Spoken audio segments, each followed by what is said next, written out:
I'm Corinne Schaefer, and welcome to Create Outside the Box.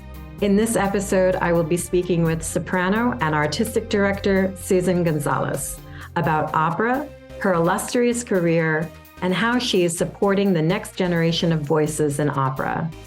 If you're interested in watching our conversation, please visit our Creative Operations YouTube channel under the playlist, Create Outside the Box. Susan Gonzalez Soprano is the director of the Vocal Performance Program and the Hunter Opera Theater, which has been showcasing fully staged productions of new works in the K Playhouse since 2007. Among these include the premieres of Nicholas Flagello's opera The Sisters, Richard Burke's Game of Poker and The House, as well as various student compositions featured in the Pocket Opera Project. As a singer, Susan has appeared in leading roles with numerous opera companies and symphony orchestras, including the Chicago Lyric Opera, Chicago Opera Theater, Lake George Opera, Eugene Opera, Dayton Opera, New Orleans Opera, and Bolshoi Opera. She most recently headlined at the Festival de Musique de Huy in Belgium, among performers ranging from classical singers to reggae artists. Susan received an Emmy nomination for the role of Rosina in Il Barbiere di Siviglia, filmed for television under the direction of Richard Perlman. She has appeared as featured soloist in major concert halls such as Carnegie Hall and Lincoln Center with the Brooklyn Philharmonic, Cincinnati Symphony, Annapolis Symphony, National Symphony Orchestra, and the American Composers Orchestra. Some of her honors and awards include the Metropolitan Opera, the George London Foundation, Leonard Warren and Baltimore Opera competitions, as well as the Liederkranz Foundation and American Opera Association. Susan's love of new works is reflected in her recordings of works by Nicholas Flagello, Ruth Chontal, Elizabeth Fabregas, and Elizabeth Austin on Naxos, Artec, and Leonarda labels, as well as two projects for the Roussel Foundation in Paris, France on the Azur label. She currently serves on the Artistic Advisory Council for the American Opera Project and is a board member for the New York State Governor for the National Opera Association. In addition, she sits on Opera America's Performer Development Forum. So hello, Susan, and welcome to Create Outside the Box. Thank you. It's lovely to be here. I'm really excited to have this conversation. We originally met through our dear friend, soprano Antonina Ermolenko, and that was like years back. And then she came to visit during the pandemic, but things had opened up a little bit and we reconnected. And then you gave me the amazing opportunity to work with you this past year. And most of that was remote, but we got to be in person for the workshop, which was great. And, you know, that I do this podcast, I just wanted to spotlight you because you're amazing and the work that you're doing is amazing and people should know about it.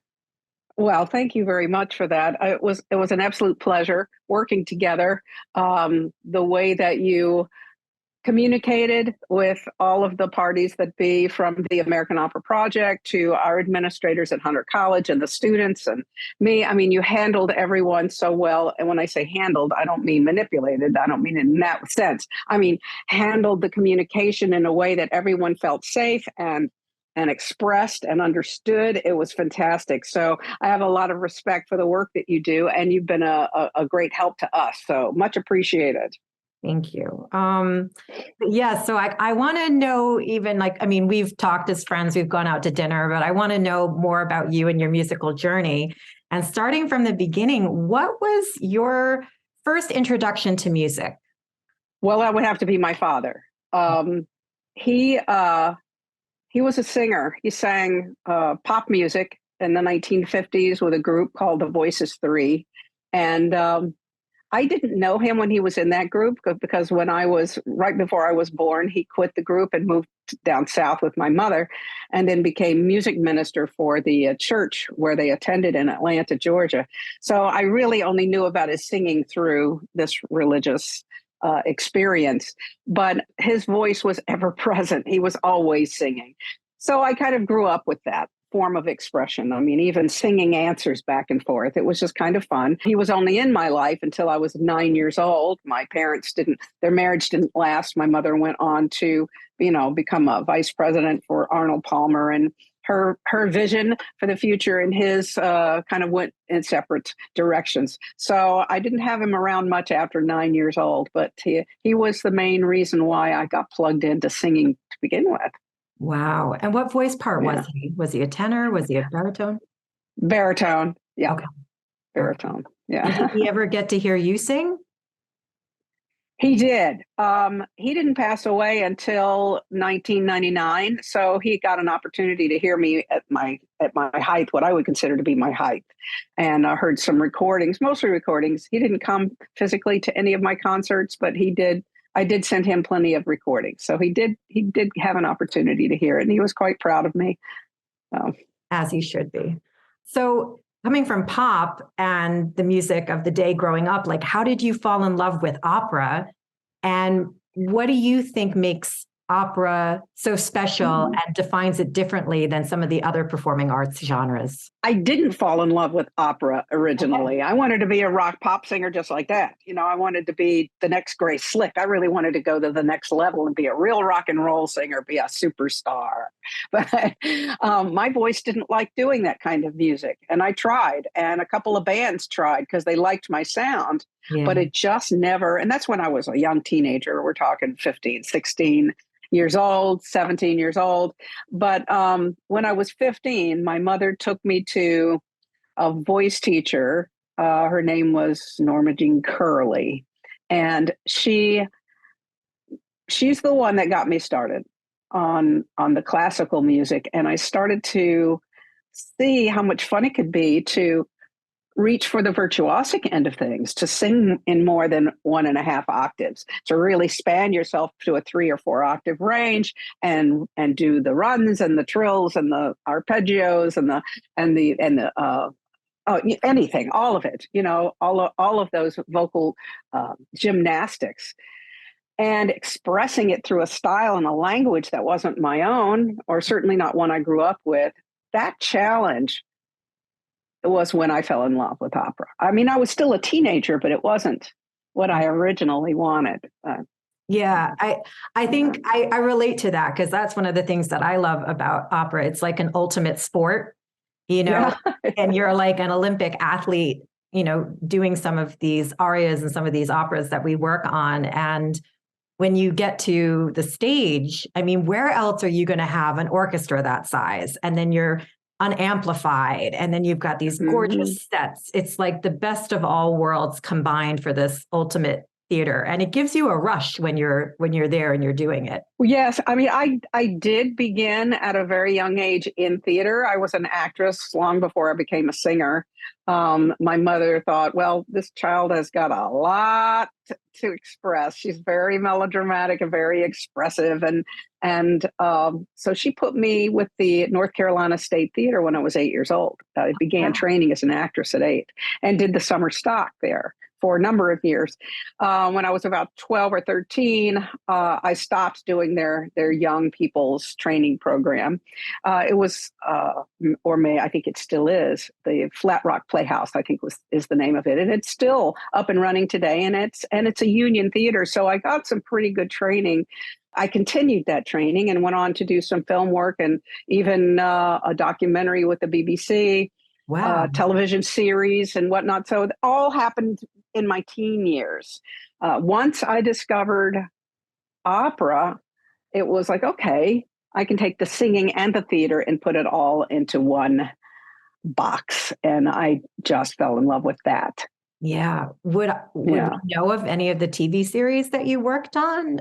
I don't know if you could, I'm sure it's out there. It's called Sailing. And Rod Stewart wrote the title song Sailing for it. It's about a 12-week miniseries of the Ark Royal, which is one of the Queen's ships in England.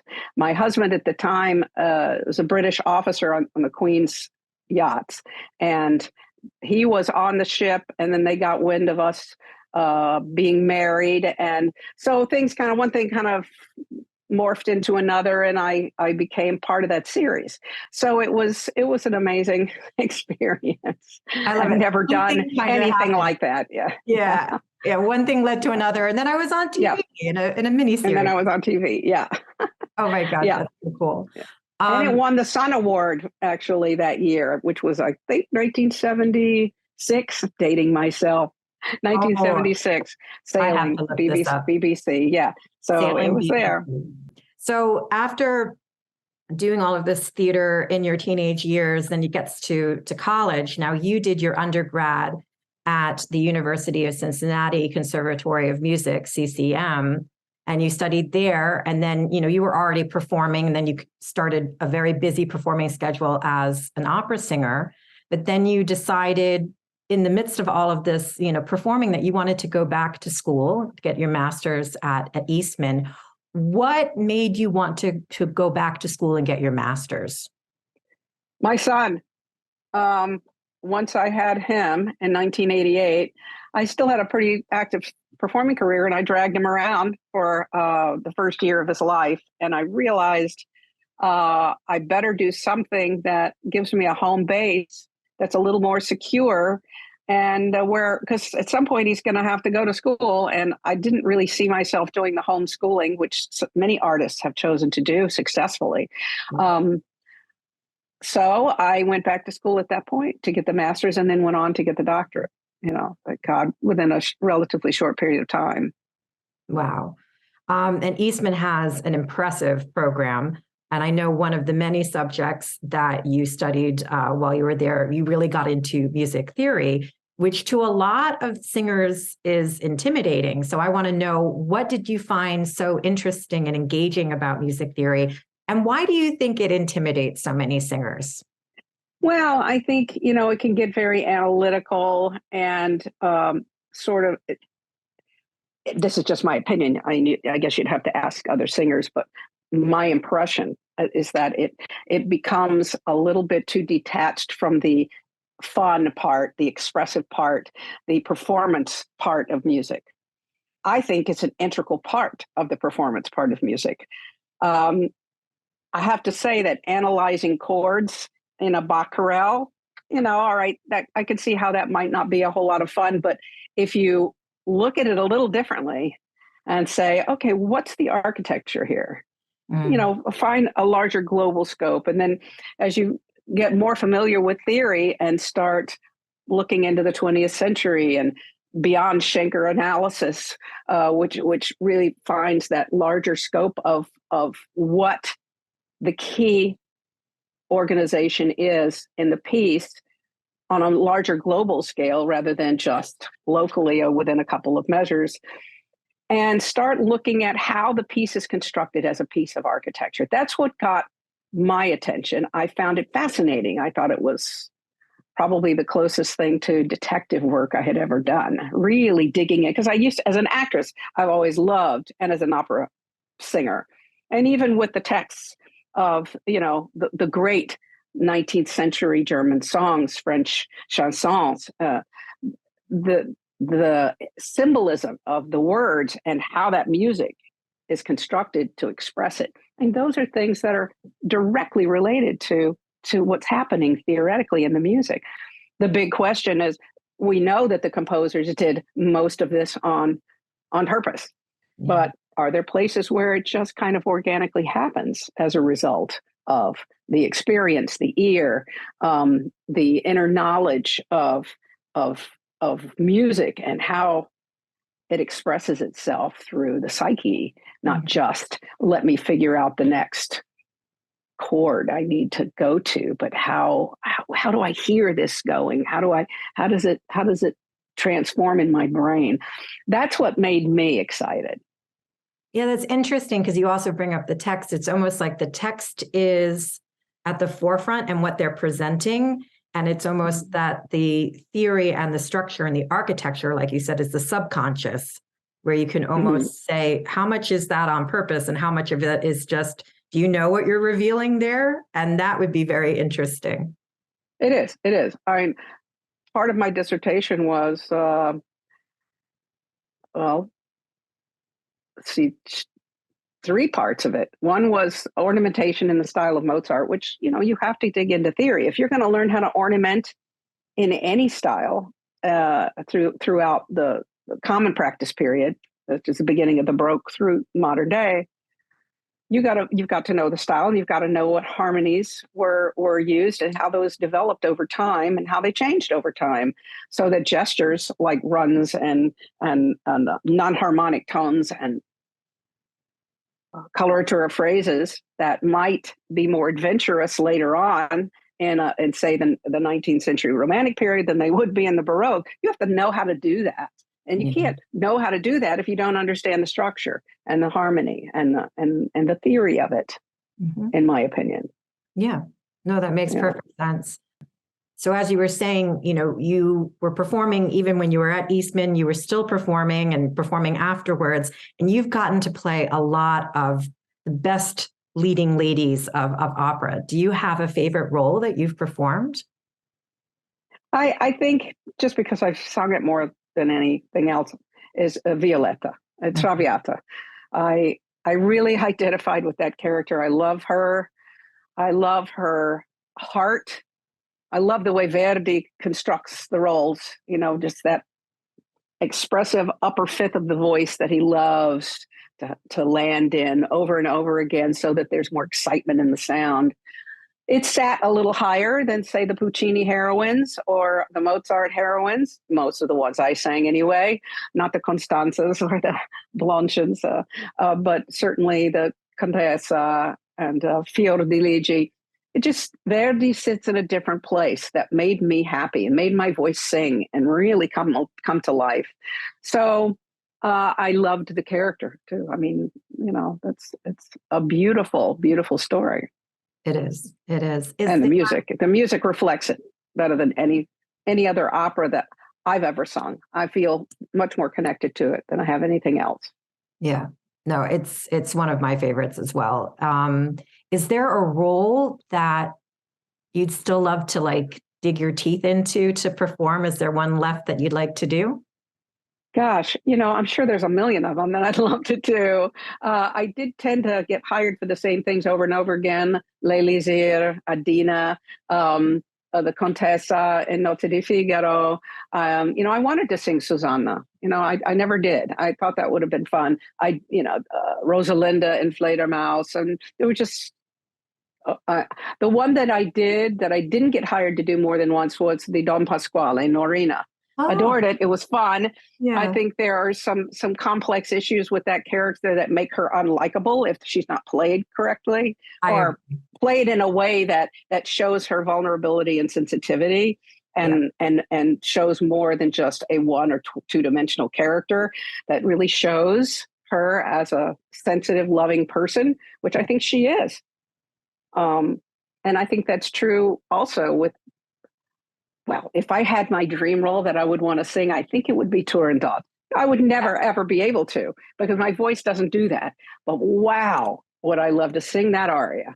Yeah. And that's also psychologically a very interesting character. Very much so. Yeah, that's another one that can get caught up in just hateable character if you don't play her with a heart. Yeah, you've got a very, very fearful little girl inside that is acting out, and she does have a very soft, vulnerable side, or she wouldn't be so mean and she wouldn't be so defensive. So I love discovering those nuances in the characters.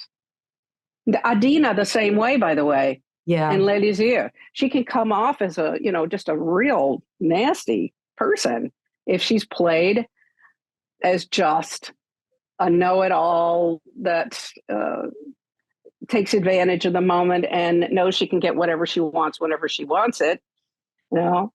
I think she has to show her vulnerability and that this is more of a game than a malicious intent. Yeah, and that's where, like you were saying, looking into the text and being a detective and finding out what went into the piece so you can layer it, whether that's from the theory or the history of what was going on at that time or what the composer was doing at that time, then you can nuance it, because otherwise you're right. There they're one-dimensional stereotypes, and there's so much more that we can do with these characters to bring them to life. So much more. I'll never forget the first time I got on stage to do an opera scene. I had already done so much theater at that point and film. I was an undergrad. So I was pretty, by opera terms and by most conservatory terms, most of the people in that room were very inexperienced at moving and working on a theatrical scenario. I was stunned at the lack of awareness. I just didn't understand how anyone could walk into a room and not have had more curiosity, at least, about how this character / person whose skin they're wearing. Mm-hmm. It blew my mind. I immediately became friends with the directors and the conductors because I was just, I wouldn't say obsessed, that's the wrong word, driven to really find something new or something individual in my character that meshed with that character that I could bring out that would just be mine. Mm-hmm. Like, my Violetta is going to be different than your Violetta. Our gestures, our hand movements, our looks, our body language, something about it's going to be a little different, the way we respond to how people speak to us. Those are the things that I love as a director, pulling out of the students. And I work for hours sometimes on just a couple of minutes of a scene, just to really dig in and find those intimate, vulnerable moments that we can have that conversation as director, singer. I love it. Yeah, you're leading me to my next question, because like while you were at Eastman, you were also getting into directing. And was it that, as you expressed, that love of finding those differences, finding that the nuances in the performance? Like, was that what led you to want to try your hand at directing? Well, actually, at Eastman, I was really just playing my singer's card. I did direct an opera scene here or there, as part of my doctoral studies. And I enjoyed it well enough. I figured at some point I might try, but my experience is that there's a bit of prejudice about singers becoming stage directors. I found that a lot of stage managers and choreographers became stage directors, but it was rare that a singer became a stage director, at least in my generation. Mm-hmm. So I steered clear of it a little bit until I got the job at Hunter College. And there were 5 voice majors when I got there. Russell Oberlin was there before me. He had wound down his teaching quite a bit by the time he retired. And I was hired for the express purpose of building that program. And I didn't know when I took that job what that meant eventually would mean for me and for the students. I certainly got students in the door. And like the 3rd year I was at Hunter, because it was a bit of a trek to get more students in the door, get the word out there. Facebook really wasn't a thing in those days. And, neither were cell phones for the most part. I mean, I remember having a very old Macintosh, floppy disk drive thing. I started there in 1993. So, by 96, I said, let's do an opera scenes program. Let's, because the students were complaining that they had no performance opportunities. Yeah. I told them, I said, get out there and do some stuff. I'll do an opera scenes program. But if you want to be in a production, at that time, you really had to go through word of mouth, take a look at what was going on with the publications and whatnot. The internet wasn't really up and running the way it is now. So finding things to do through all kinds of social media and NIOA, New York Opera Alliance. Those are all organizations and venues and means of communication where you can find things to do. But they wanted to do it in school. They wanted to be in a protected environment where they could learn and grow, because auditioning, the most they would ever get would be maybe an ensemble part somewhere as an undergrad, if they were good enough at that point to get that. And when I say good enough, I mean technically. It's not a judgment call on their talent. So I thought, okay, So I started a very active scenes program. I did it every year, twice a year. Fall and spring we would do voice related topics, but definitely stage opera and musical theater scenes, because I had quite a few people who wanted to sing musical theater, even from the theater department and the dance department.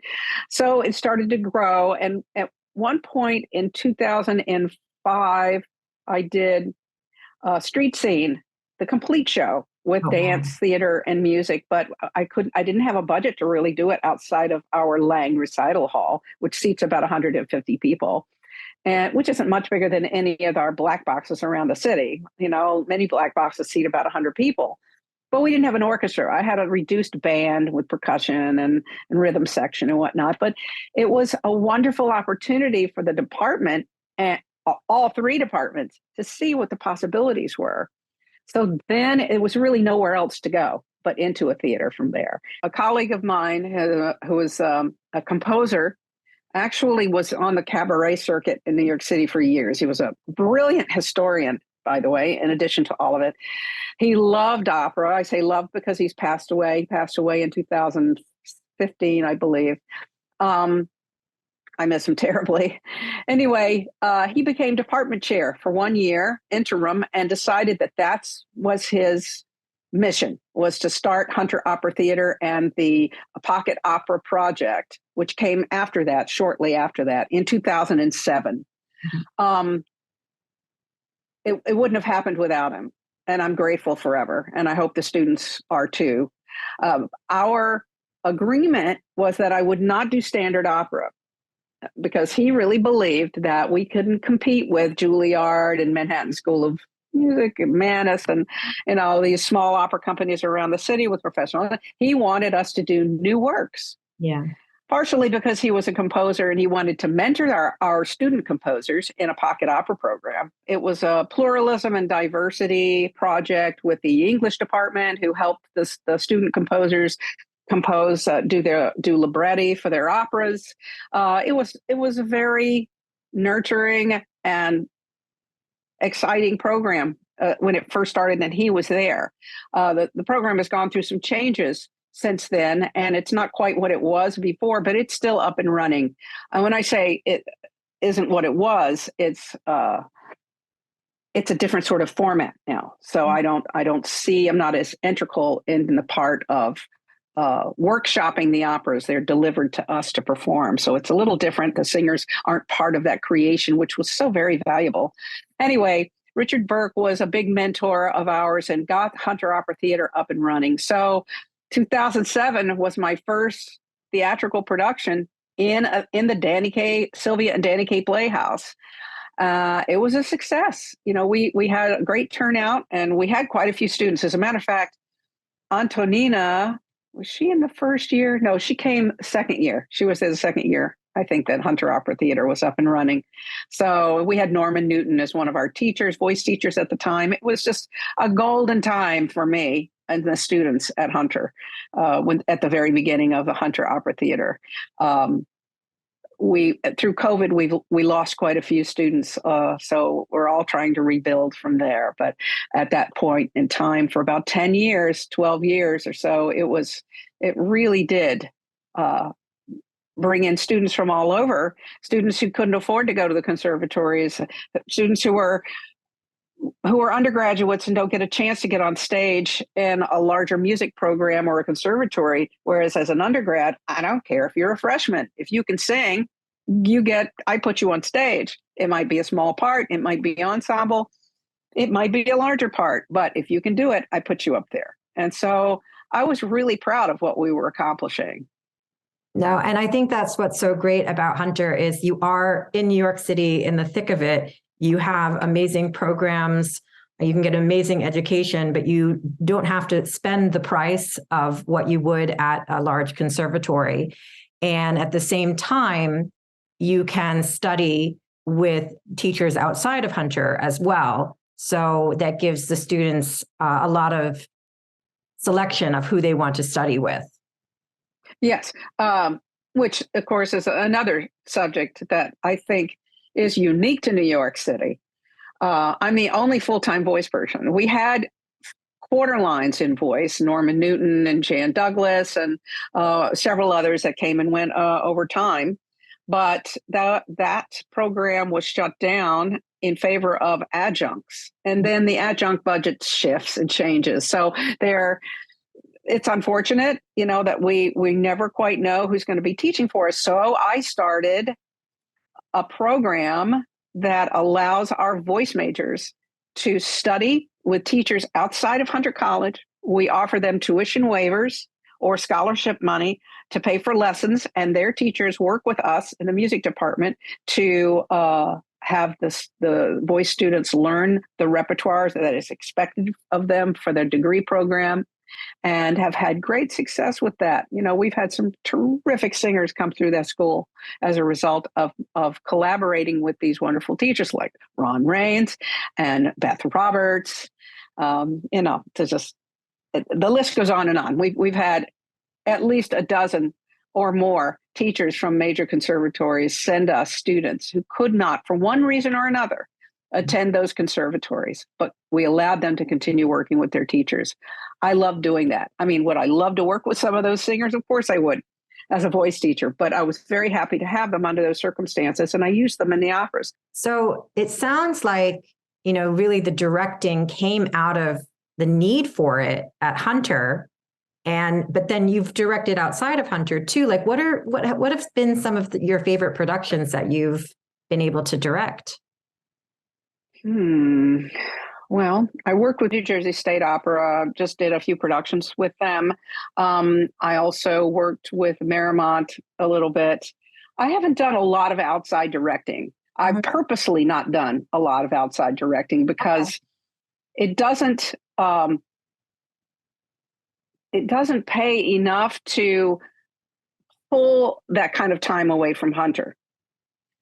I mean, Hunter because I'm a one-man operation, it takes my total focus and time. Yeah. When I put that stuff together, I could do something during the summers. And I had contemplating working with Martina Arroyo's program at one point, but I never really pursued outside directing in the way that I pursued the Hunter program. Mm-hmm. Now, what's interesting is, as you said, like you're a one-man show and you're juggling and wearing all of the hats.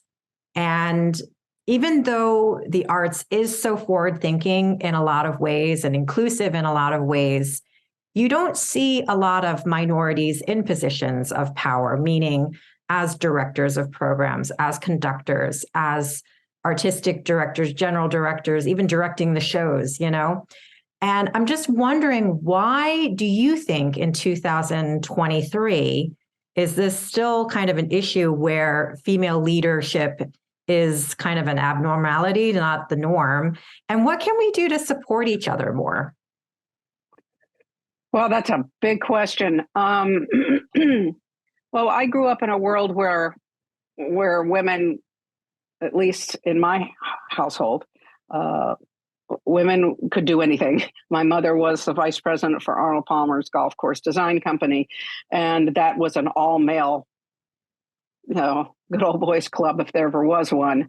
And she did very well in that, and she taught me that I could do whatever I wanted. I just had to go after it, but I had to be willing to fight for it, and I had to be willing to stand my ground and be tough. What she said to me was, because women have to work so hard to get to the top, they don't always treat other women with the kind of nurturing respect as men might treat other women. And that was her experience, which I thought was odd because that's not what I'm hearing from the general public.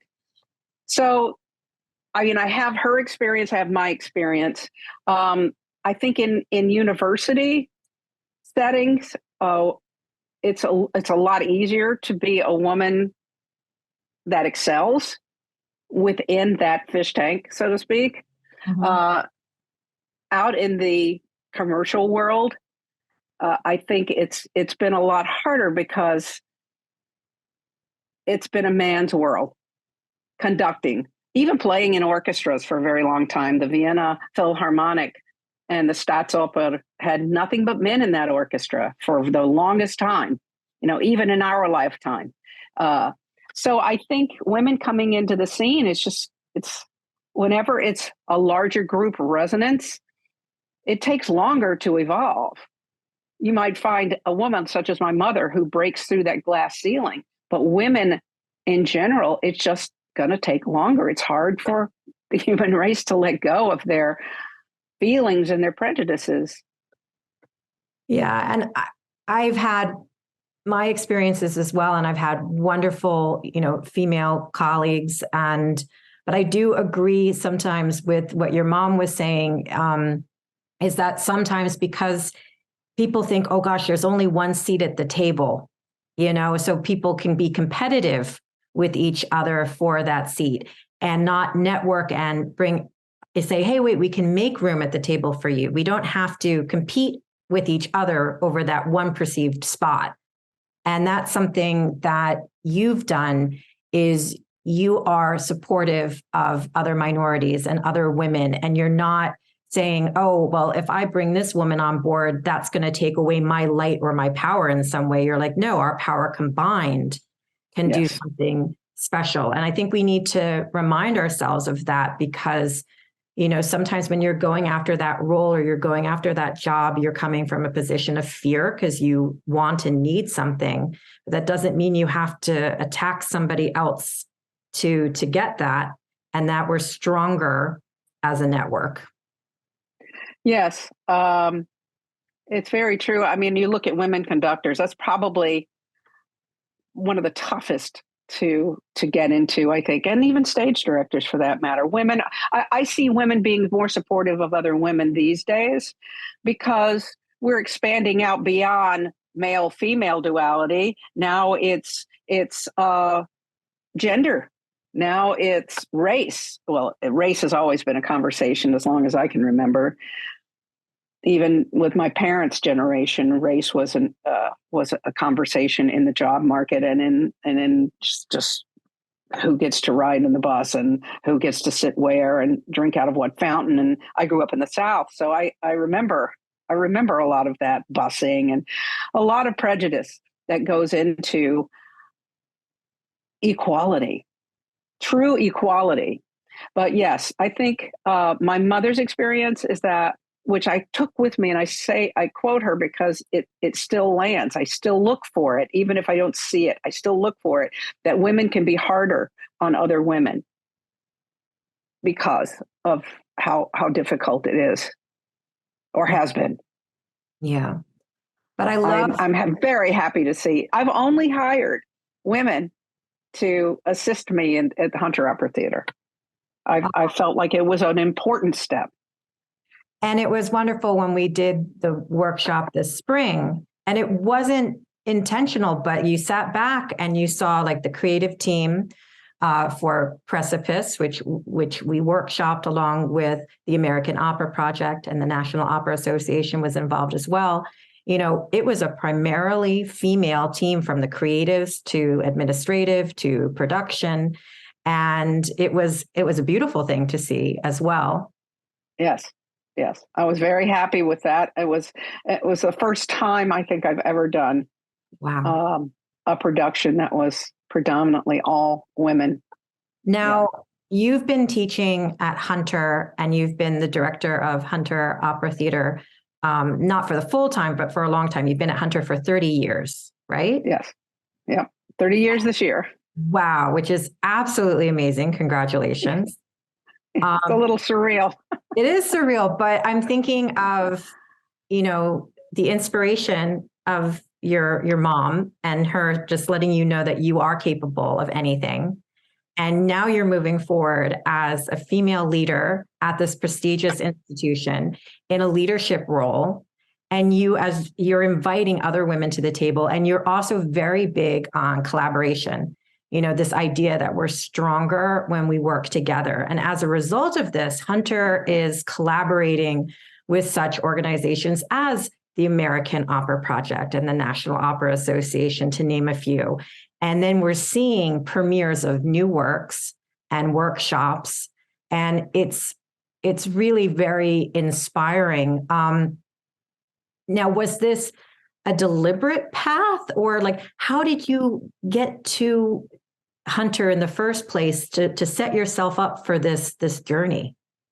Well, I think it was just an evolution of events. Going back to school was motivated by my son. Mm-hmm. And once I got there, because I had been a professional singer already for 7 years, they cast me in everything. I sang in everything. So all the administrators knew me, including Dr. Freeman, who was running Eastman at the time, and he was a big advocate of mine. So when I started looking on the job market, because I was a female and Hispanic name, I was invited from the short list to interview at almost every job that I applied for. Yeah. The one that I was offered, of course, was Hunter College, and I was thrilled at the idea that I would be coming back to New York City. Oh, that's great. I just, I lived in New York City all those years before my son was born, just auditioning for the next job, going out and singing in New Orleans or on tour with the National Opera or wherever. The number of places that I went to sing, Chicago Opera Theater and Lake George Opera Theater, just what felt like a very transient lifestyle, but one I loved because I was doing what I loved. And I miss singing opera. I can't say I don't. I haven't actually sung an operatic role since 2007. That's how long I've sung other things, many other things, concerts, programs with opera arias, with orchestra, oratorio, all kinds of things. But in terms of putting on that costume and being that character, it's been quite a while. So you asked me earlier in the interview, what would you really love to do? I would love to do an opera, and I don't even care what the role is. I would love to do a character role. Yeah. Maybe even, I've always loved the idea of doing Vanessa. Oh, even though my voice is not really that type. The character is attractive to me. Mm-hmm. It's just something with a lot of meat to it. Yeah. Yeah. Something you can dig into. That I can really dig into. So I would love a chance to do something like that at some point in my life. With some of the new works that you've gotten to do at Hunter, do you have any favorite productions over the past years? Well, I have favorite ones for different reasons. There are several that come to mind. But I loved Patience and Sarah because of the storyline, and the music was phenomenal. Dealing with the 19th century lesbian relationship and how it affected the families and how they all responded or reacted to it. So I loved that. I loved working on it. I loved working with the two women on how to create the love and the intimacy between them. But that's a difficult thing on stage if they're shy or intimidated in some way to play a character that's not natural to their psyche. Yeah. So that was an interesting process. I loved doing Passachieri. Thomas Passachieri came up here when we did the Hotel Casablanca. And of course, that piece is hysterical. It's so funny. And he orchestrated it like he would a cartoon or something. I mean, it was like a film. It just had all kinds of wonderful gestures in the orchestra that made the audience laugh even more, I think. And I had some of the best singers I've ever had at Hunter, all collaborating in on one production. So that to me was a very special moment. And the other one would be Fireworks by Kitty Brazelton. That was one of the toughest pieces we've ever tackled, but it had rock singer, it had coloratura opera singer, it had musical theater belter, it had Broadway baritoner, it had bits and pieces of so many things in it, and it brought together the theater and the voice majors, the actors and the voice majors together to sing this work. And they learned a lot from each other. The singers learned how disciplined the theater kids are. And what the theater folks learned from the singers was a good singing technique. Mm-hmm. So they worked so brilliantly together. Each one brought out the absolute best from the others. And it was a blast to work on. And funny, a great piece. I love comedy. Yeah. It's a real specialty of mine. I think both as an actress and a singer, because the timing on it is just so uh, split second. You've really got to think on your feet when you do comedy. Yeah. So I love it. Oh, that's awesome. And I like the idea too of, combining again, like we don't have to stay in boxes. Like if we combine and take the strengths of different genres and different art forms, that we can have something really, really special. Well, like take Precipice, for example. I mean, opera is not what it was when I was a student. I mean, we had modern opera, but it really mimicked and looked a lot like what we were already doing, in terms of singing style, even though the harmonic language might have been very different. But now, I mean, look at Precipice. It was really folk oriented, folk singing. Yeah. So many different styles of singing that come under the definition and umbrella of what opera is today. It's fascinating. It is. It is. So I know that this coming year you're going to be on sabbatical. Can you share some of the projects that you're going to be working on? Yes, I've had several recordings that came out this year. They were recorded several years back, actually pre-pandemic. And one is a recording for the Roussel Foundation in Paris, French composers, English poets, and we'll be promoting that recording. I'll probably be doing some concerts around Europe.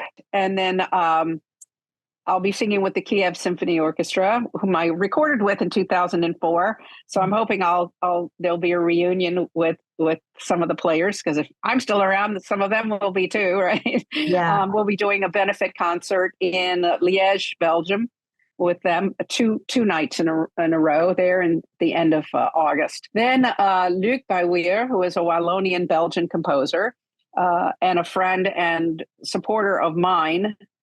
Since 2012, I've recorded a number of his oratorios. So I'm going to be working with him on creating an opera.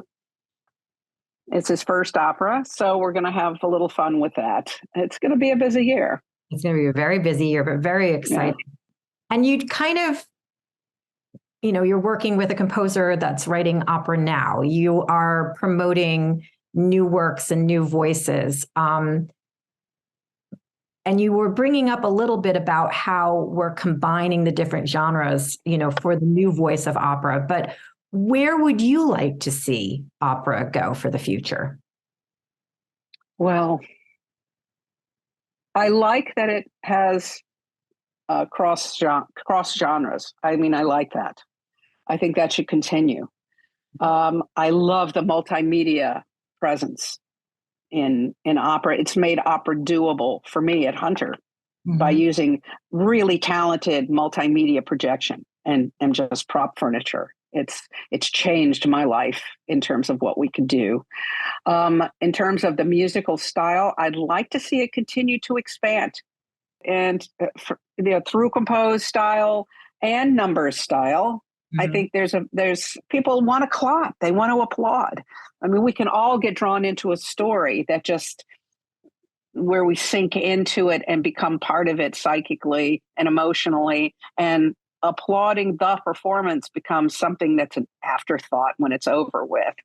I get that and I love it. But I also love having an opportunity after someone expresses themselves so brilliantly to applaud.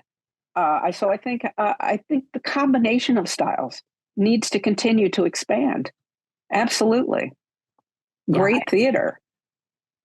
Yeah, absolutely. Absolutely. Variety, know, and to prove that opera has that broad width of variety and what it can be and what the definition is, and to just blow people's minds that way they have one idea of what the stereotype is, but in actuality, it's a broad, inclusive art form that we're drawn to because it challenges us as performers and challenges us as audience members, but in the best way. I think that's probably a good way to sum it up. Yeah. Well, absolutely. If people want to learn more about Hunter Opera Theater, I'm going to include all of our social media for Hunter Opera Theater. But if people want to follow you and your adventures and see what you're up to, where should they find you? social media, the Hunter Opera Theater website is where I would do any updates on what I'm up to, since it's really associated with my sabbatical. I'll probably be giving the updates also to the Hunter College website and web multimedia social media pages. So that's where it's going to be posted. Great. And I'll include all of the social media links in the notes for this podcast episode. Thank you so much, Susan, for taking the time to speak with me today and share so much about your ideas, your life. It's just been really, really great. Well, thank you. And I've appreciated having the opportunity to really speak about it, to put it all into a synthesized conversation with you. It's been a real pleasure. Thank you for joining us for this episode of Create Outside the Box. Please subscribe, rate, and share our podcast. You can listen to Create Outside the Box on Spotify, Buzzsprout, Apple Podcasts, and iHeartRadio. Check us out on our Creative Operations YouTube channel, where you can subscribe to watch our interviews. You can find and follow Creative Operations on our Facebook page and on Instagram at @CO_Creative Operations. For more information about Creative Operations, please visit www.creative-operations.org.